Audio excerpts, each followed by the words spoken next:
and you say, okay, maybe we should just try totally something different instead of this game plan that's just so sacred.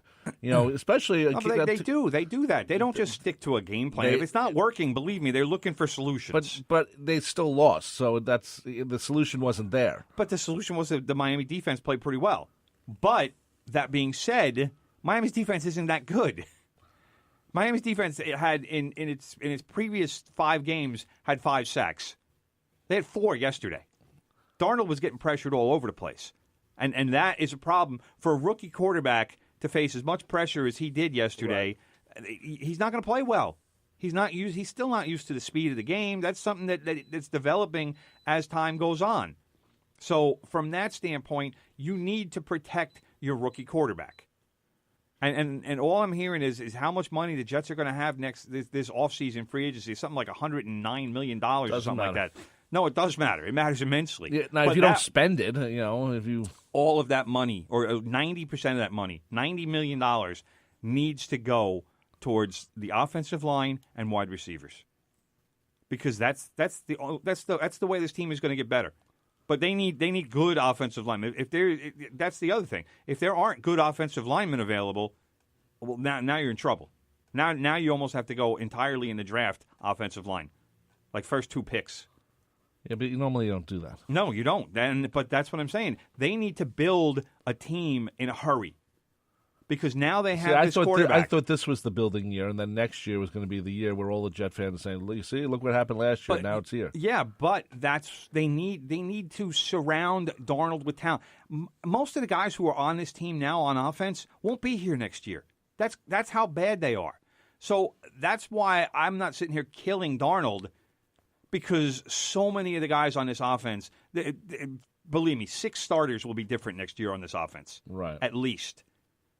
If they're not, then the Jets are just going to keep running the treadmill like they've been doing the last few years. Except right now, and we've talked about this before, the Jets have a window. All right? Sam Darnold is sure he's making a decent amount of money because he was a number 2 overall pick. Sure. But he's not making $20 million plus like every elite quarterback in the league is making. Well, it's not an elite quarterback. Well, not yet. But that's why you have a window. You're paying your starting quarterback. I think his salary this year is somewhere around $7 million, which for a quarterback is cheap. Okay. That's the point. All right. Eli Manning is making something like $22 million this year. Okay. I mean, pick an elite quarterback. That guy is making $20 million.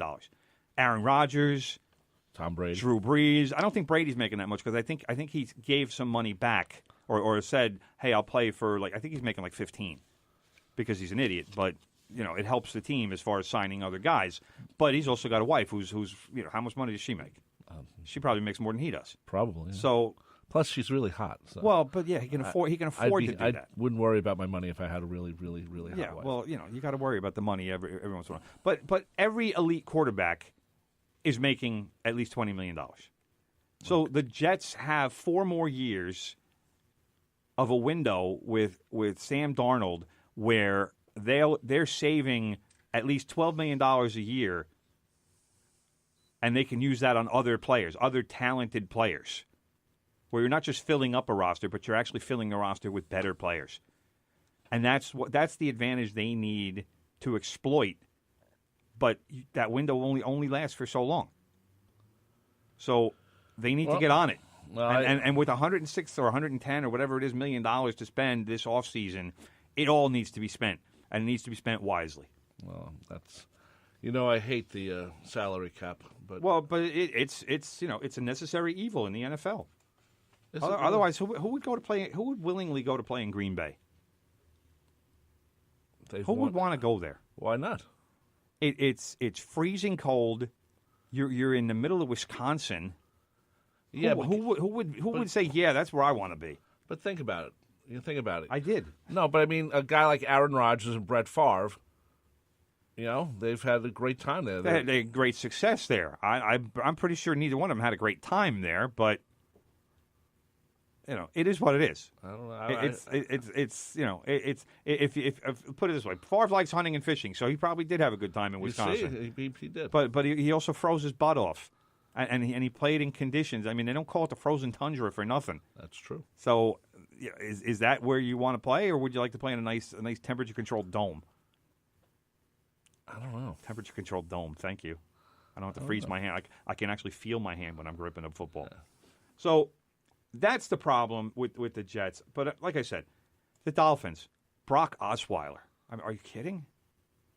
That's their quarterback. It's not even Tannehill. Tannehill missed another game. He's got a hurt arm. And Brock Osweiler says he wants to try to make it tough for Tannehill to get a starting job back when he's ready to come back.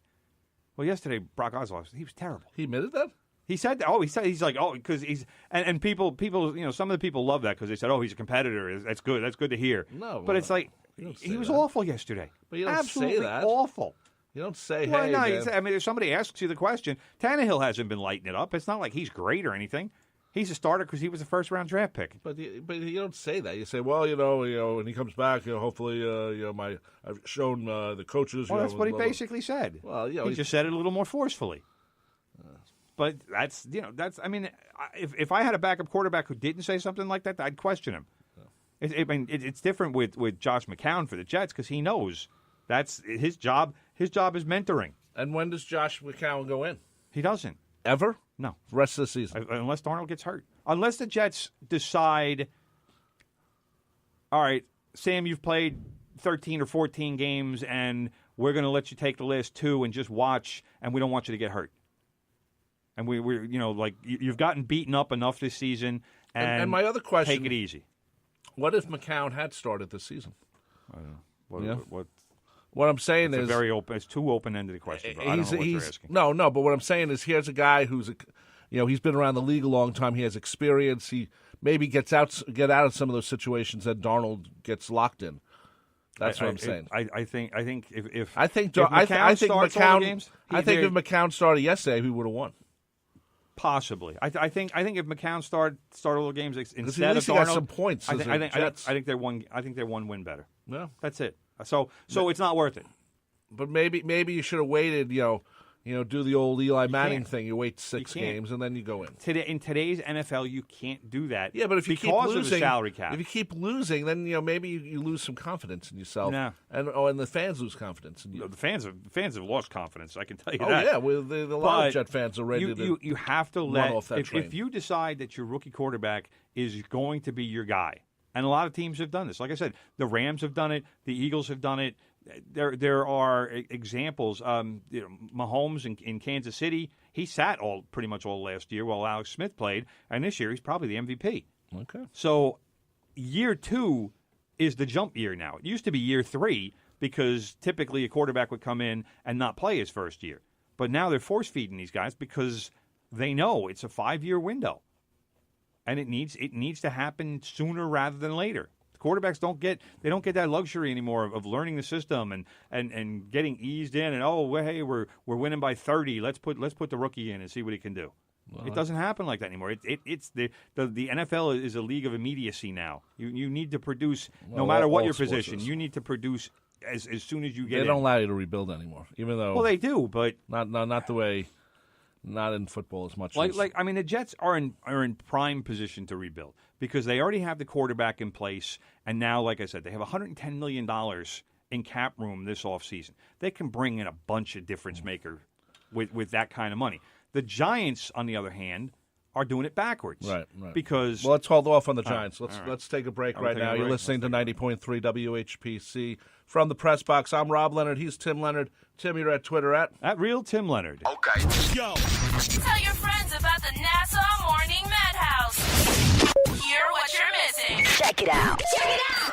These revamps of these TV shows that came out, like, for instance, Fuller House. Fuller House stinks. You don't like it? I've watched a bunch of episodes of it just because I really like Full House. They focus too much on the newer kids. I'd rather it be about Danny, Joey, Jesse, and I don't want to know about DJ's kids. I think they stink as actors. What? Yeah. No, I don't think so. Kill off the original kids. Have it be about Danny and all that, raising the new kids. Oh my God. First off, you're an awful director. There's something going on in your mind that I don't like. Just kill off DJ Stephanie. It's a TV show. It's not like I'm bringing the actors out back and shooting them in the head. How are you going to kill them off? What are you going to do? I don't know. An Car assassin? accident. They go off the side of the Golden Gate. I would hate everywhere. Nassau Morning Madhouse. Weekday mornings from 7 to 9. On the voice of Nassau Community College. 90.3 WHPC. For all those songs radio has forgotten about, join me, Big Ed, Mondays from 10 a.m. till noon for The Good Gold Show. We'll bring back all the great hits of the 50s, 60s, 70s, and more. The sounds of doo-wop to disco, all the Motown, soul, and great rock and roll. We'll even take your requests and dedications to The Good Gold Show. Music. On the voice of Nassau Community College, 90.3 WHPC, and streaming on the iHeartRadio app.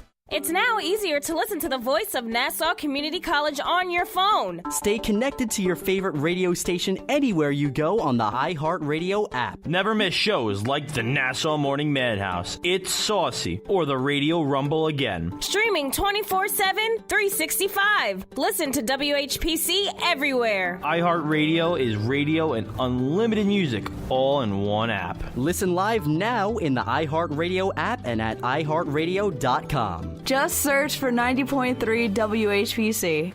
20 illegal online pharmacies appear each day, but you can find safe and legitimate pharmacies online by looking for .pharmacy in a web address. Learn more at safe.pharmacy, a public service from the National Association of Boards of Pharmacy.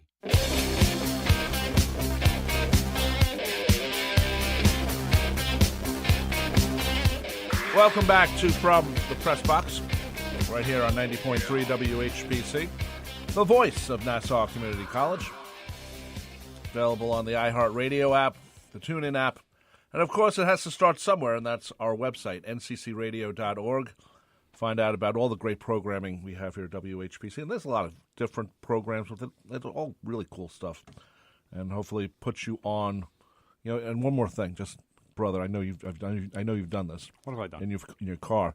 You put 90.3 WHPC as one of your presets. Of course. A lot of people think maybe they shouldn't, because maybe they only listen to From the Press Box. They only listen to one show. There's tons of other shows to listen to. So if you're listening to us right now and you're in your car, you should just go over to your car radio and beep, preset us. That's simple. Should have been done anyway. I know. Some people don't think of that. Come on. Anyway, we want to before we go back to the show, we want to congratulate our cousin Kevin Leonard. He was part of the research team on that Watergate special that aired on the History Channel this past weekend. It was a great show. It was really good. And it's funny because you're listening to Nixon, and it's like Trump talking. Oh. It's like, literally, he hates the media. Trump's worse. He hates that they're talking bad about Nixon. What does it say that Trump is worse than Nixon? It says a think lot. about that. It says a lot. By the way, as long as we're talking about Washington, D.C., make sure you vote tomorrow, please, people. Yep. Please vote. Vote. Get out and vote. Vote. Very important. Very important. Cannot stress it enough. Vote. How true is that? So, anyway. One more thing. What's that, brother? One more thing. On Facebook last week, my brother Tim posts up with his dopey friend Croach. What did I do now? About how the Red Sox bought their team this year. Yeah, they did. And Croach, of course, responds back. And Of course, he denied it. In stupid Croach. He's the guy who's in denial. The stupid Croach way. But our two brothers from another mother's, Rob Tuck and Ken Elsner, also jumped in on you, brother. Shockingly, they were saying that the Yankees all these years have bought their teams, and Tim Leonard had to defend the Yankees. Shockingly, I'm just saying this. Here's what annoyed me about that conversation, is that so many words were being put in my mouth. It was like, well, you can't say that the Yankees haven't spent more money. I'm like, I never said the Yankees didn't spend more money than anybody else. The Yankees have been the number one payroll in baseball for a lot of years. Not every year, but a lot of years. Right. I've never denied that. I know. I've never said that the Yankees didn't spend money. I mean, to say that I'm denying that, I don't deny facts. But you seem to be angry that the Red Sox this year did. The narrative out of Boston for decades has been this whole crap about the evil empire and the Yankees. All they do is throw money at everything and they just spend recklessly. Well, you know what? Other teams are the ones who are signing. Like the Yankees didn't give Giancarlo Stanton $275 million. The Miami Marlins did. But they did accept his contract. Right. Well, which not many teams could do. Well, they did, but they got rid of Starlin Castro in the same trade. He was making $13 million.